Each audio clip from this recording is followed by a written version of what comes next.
And final ಆಗಿ ನೀವು ಅವ್ರ ಸಿನಿಮಾದಲ್ಲಿ ವರ್ಕ್ ಮಾಡಿದ್ರಿಂದ ಕೇಳ್ತಾ ಇರೋದು.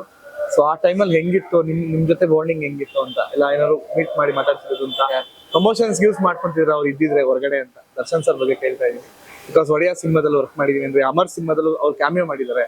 ಸೊ 2 ಸಿನಿಮಾದಲ್ಲೂ ದರ್ಶನ್ ಸರ್ ಇರೋದ್ರಿಂದ ಸೊ ಅವ್ರು ಹೊರಗಡೆ ಇದ್ದಿದ್ರೆ ಮೋಸ್ಟ್ಲಿ ಅವ್ರನ್ನೇನಾದ್ರು ಮೀಟ್ ಮಾಡಿ ಏನಾದ್ರು ಪ್ರಮೋಷನ್ಸ್ ಇದ್ ಮಾಡ್ಕೊಂತಿದ್ರ ಅಂತ.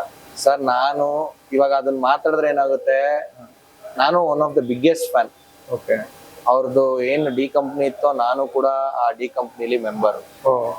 ನನ್ ಸಣ್ಣ ವಯಸ್ಸು ಇದ್ದಾಗಿಂದನೂ ಅವ್ರ ಜೊತೆ ಓಡಾಡ್ಕೊಂಡಿದ್ದೀನಿ. ತುಂಬಾ ಚೆನ್ನಾಗಿ ನಾನು ನೋಡ್ಕೊ. ಏನೋ ಒಂದ್ ಸಣ್ಣ ಇನ್ಸಿಡೆಂಟ್ ಆಯ್ತು, ಅದು when it comes to movie ಅಥವಾ ಅವ್ರ ಪರ್ಸನಲ್ ಇದು ಬಂದಾಗ ನಾನು one of the biggest fan. ಅವ್ರು ಬೆಳೆದು ಬಂದಿರೋ ರೀತಿ, ಆ ಲೆವೆಲ್ ಫ್ಯಾನ್ಸ್ ಕ್ರೇಜು, ಅದಕ್ಕೆಲ್ಲ ನಾನು ಫ್ಯಾನ್. ಬಟ್ ಇದು ನಂದು ಅವ್ರದ್ದು ಪರ್ಸನಲ್. ಸೊ ಇವಾಗ ನಾನು ಮಾತಾಡಿದಾಗ ಏನಾಗುತ್ತೆ, ಅವ್ರ ಫ್ಯಾನ್ಸ್ ಅಂತಾರೆ ಸಿನಿಮಾ ರಿಲೀಸ್ ಬಂತು, ಸಿನಿಮಾ ಮಾಡ್ತಿದ್ದಾನೆ, ಅದಕ್ಕೋಸ್ಕರ ಅವ್ರ ಹೆಸರು ಎತ್ತಿದ್ದಾರೆ. ನಾನು ನಿಮ್ಗೆ ಹೇಳೂ ಇಲ್ಲ ನಾ ಈ ಟಾಪಿಕ್ ತಗೊಳ್ಳಿ ಅಂತ. ನನ್ಗೆ ಅದು ಬೇಡವೂ ಬೇಡ. ಯಾಕಂದ್ರೆ ಅವ್ರು ಎಲ್ಲಿರ್ಬೇಕೋ ಅವ್ರ ಚೆನ್ನಾಗಿರ್ಲಿ ಅಂತಾನೆ ನಾವು ಬಯಸೋರು. ಯಾಕಂದ್ರೆ ನಾವು ಒನ್ ಟೈಮ್ ಅಲ್ಲ, ಈಗ್ಲೂ ನಾನು ಅವ್ರಿಗೆ ಬಾಯಿ ತುಂಬಾ ಬಾಸ್ ಅಂತಾನೆ ಕರೆಯೋದು. ಅದು ಬಿಟ್ರೆ ನಮ್ಗೆ ಇನ್ನ ಏನು ಬರಲ್ಲ. ನೀವು ನನ್ನ ಫ್ರೆಂಡ್ ಸರ್ಕಲ್ ಅಲ್ಲಿ ಕೇಳ್ಬೋದು, ಈಗ್ಲೂ ನಂಗೆ ಎಷ್ಟೊಂದ್ ಜನ ಹೇಳ್ತಾರೆ ಅಷ್ಟೆಲ್ಲ ಅಂತ್ಯ ಮತ್ತೆ ಬಾಸ್ ಅಂತ್ಯ ಅಂತ. ಗುರು ಮನ್ಸಲ್ಲಿ ಬಂದಿರೋದು, ಅದು ಮನ್ಸಾರೆ ಕರಿಯೋದು ನಾವು. ಏನೋ ಬಾಯಿ ಮಾತಿಗೆ ಯಾರೋ ಒಂದ್ 4 ಜನದ ಮುಂದೆ ಬಿಲ್ಡಪ್ ಹಾಕೋಬೇಕು ನಮ್ ಬಾಸ್. ಅವ್ರು ಇವತ್ತಿಗೂ ನಮ್ ಬಾಸೆ, ಮುಂದಕ್ಕೂ ಅವ್ರು ನಮ್ ಬಾಸೆ, ಯಾವತ್ತಿದ್ರು ನಮ್ ಬಾಸೆ ಅವರು. ಅದ್ಬಿಟ್ಟು ನನ್ ಪರ್ಸನಲ್ ಆಗಿದೆ, ನನ್ ಪರ್ಸನಲ್ ಆಗಿ ನಾನು ಫೇಸ್ ಮಾಡ್ತೀನಿ. ನಂದು ಅವ್ರದ್ದು ಅದು.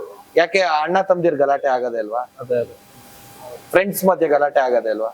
ಏನೋ ನಮ್ಮಿಬ್ರು ಮಧ್ಯೆ ಒಂದ್ ಏನೋ ಸಣ್ಣ ಪುಟ್ಟ ಗಲಾಟೆ ಆಗಿದೆ, ಅದು ಮೀಡಿಯಾ ಮುಂದೆ ಬಂತು ಅಷ್ಟೇ. ಬರ್ಬಾರ್ದಿತ್ತು, ಬಂತು. ನನಗೂ ಅನಿವಾರ್ಯ ಆಗಿತ್ತು ಆ ಟೈಮಲ್ಲಿ. ಯಾಕಂದ್ರೆ ನನಗ್ ಸಹಾಯ ಮಾಡೋರು ಯಾರು ಇರ್ಲಿಲ್ಲ. ಹಂಗಂಗ ಆಯ್ತು. ಅದನ್ನ ಅಲ್ಲಿಗೆ ಬಿಟ್ಬಿಟ್ಟಿದೀನಿ. ಇವಾಗ ಏನಿದ್ರು ನನ್ ಸಿನಿಮಾ, ನನ್ ಕಾನ್ಸಂಟ್ರೇಷನ್ ಅಷ್ಟೇ ಇರೋದು. ನನ್ ಏಮ್ ಏನಿದೆಯೋ ಅದನ್ನ ರೀಚ್ ಮಾಡ್ಬೇಕು, ಗೋಲ್ ರೀಚ್ ಆಗ್ಬೇಕಷ್ಟೇ. ಅದು ಬಿಟ್ಟು ಆ ಮುಂಚೆ ಇದ್ದಿದ್ ಬಾಂಡಿಗೆ ಇದ್ದಿದ್ರೆ 100% ಈ ಸಿನಿಮಾಗ್ ಬಂದೆ, ಬಾರಕೊಳ್ಳ ಇಲ್ಲಿ ಮಾಡ ಬಾರ ಸಿನಿಮಾ ಆಯ್ತು, ಏನ್ ಮಾಡ್ಬೇಕೋ ಹಿಂಗ್ ಏನ್ ಬೇಕೋ ಅಂತ ಹೇಳಿ ಅವ್ರ ಕೈಲೇ ಕ್ಲಾಪ್ ಮಾಡಿಸಿದ್ರೆ ಎಲ್ಲ ಮಾಡಿಸ್ತಿದ್ದೆ. ನನ್ ಫಸ್ಟ್ ಸಿನಿಮಾಗೂ ಅವರೇ ಬಂದು ಕ್ಲಾಪ್ ಮಾಡಿದ್ದು. ಅವ್ರ ಹತ್ರನೇ ಹೋಗಿ ಯಜಮಾನ ಬಾಸ್ ಹಿಂಗೆ ಬಾಸ್ ಅಂತ ಅಂದೆ.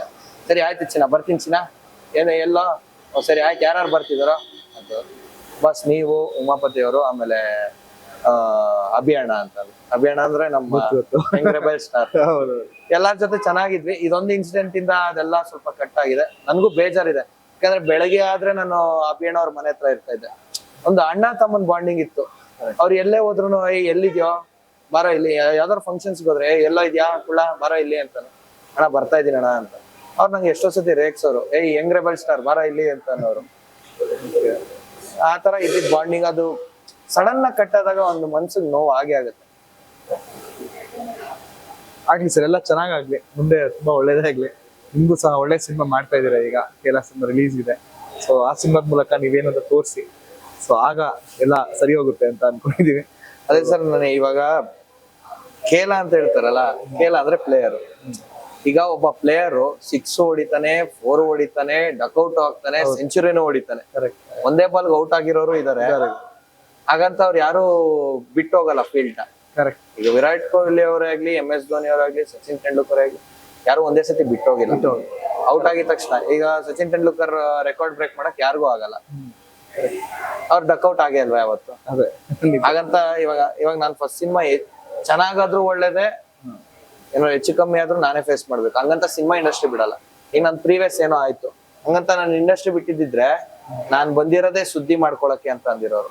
ಅದಲ್ಲ ಗುರು, ಇದು ನಿಜವಾದ ಭರತ್ ಅಂತ ತೋರ್ಸಕ್ ಬಂದಿರೋದು. ಯಾಕಂದ್ರೆ ನಮ್ ಬ್ಯಾನರ್ಗೆ ಒಂದು ಒಳ್ಳೆ ಹೆಸರಿದೆ. ಫಸ್ಟ್ ಸಿನಿಮಾಗೆ ಸ್ಟೇಟ್ ಅವಾರ್ಡ್ ತಗೊಂಡಿದೀವಿ ನಾವು. ನಮ್ ತಂದೆ ಅಷ್ಟು ಕಷ್ಟಪಟ್ಟು ಆ ಬ್ಯಾನರ್ ನ ನಡ್ಸ್ಕೊಂಡ್ ಬಂದಿದ್ದಾರೆ. ನಾನು ಅದನ್ನ ಹಾಳು ಮಾಡಬಾರ್ದು. ಅದಕ್ಕೋಸ್ಕರ ಕ್ಲೀನ್ ಆಗಿ ಪ್ಲಾನ್ ಮಾಡಿ ಸೈಲೆಂಟ್ ಆಗಿ ಮಾಡಿದೆ. ಅದೊಂದು ಸಾಂಗ್ ಶೂಟಿಂಗ್ ಟೈಮಲ್ಲಿ ವೈರಲ್ ಆಯ್ತು. ಓಕೆ ಸರ್, ಆಗ್ಲಿ ಸರ್, ಅದೆಲ್ಲ ಒಳ್ಳೇದೇ. ಸೊ ಒಳ್ಳೇದಾಗ್ಲಿ ನಿಮ್ಗೆ, ಆಲ್ ದಿ ಬೆಸ್ಟ್. ನೋಡೋಣ ಬೇಗ ವೆಬ್ ಸೀರೀಸ್ ಮಾಡಿ. ಸೊ ನಾನು ಕಾಯ್ತಾ ಇದ್ದೀನಿ, ಎಲ್ಲಾಗೂ ಒಳ್ಳೇದಾಗ್ಲಿ. Thank you.